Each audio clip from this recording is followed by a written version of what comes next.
So in order to create this assembly, the first thing I did was make the top joint piece and the bottom joint piece the holes concentric, shown here.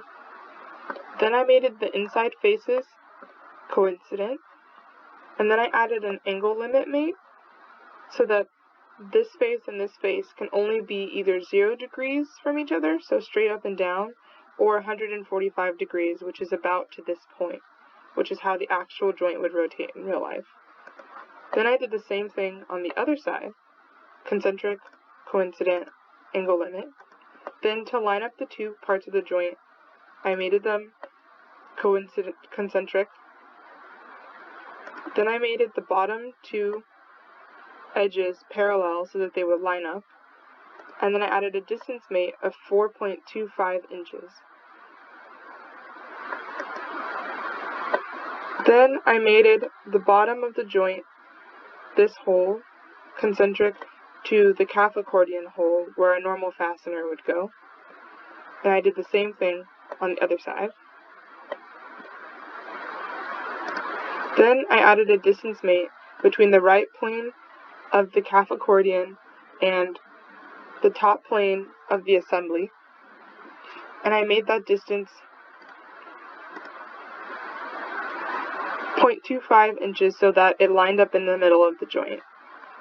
In real life, there wouldn't be a gap between the joint and the accordion because the accordion would stretch to touch each joint when you added the bolt in. The next mate I added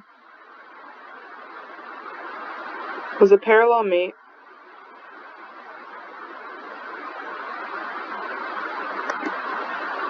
between the top plane of the calf accordion and the front plane of the assembly. This way the calf accordion wouldn't rotate.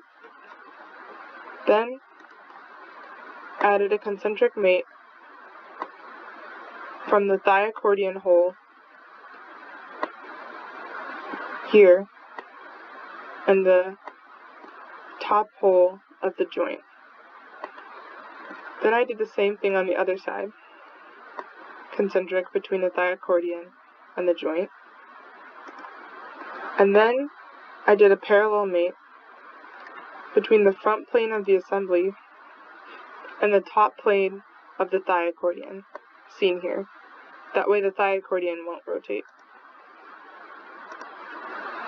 And the last mate I added was the distance mate of 0.25 inches again between the top plane of the assembly and the right plane of the accordion so that it lined up with the two joints.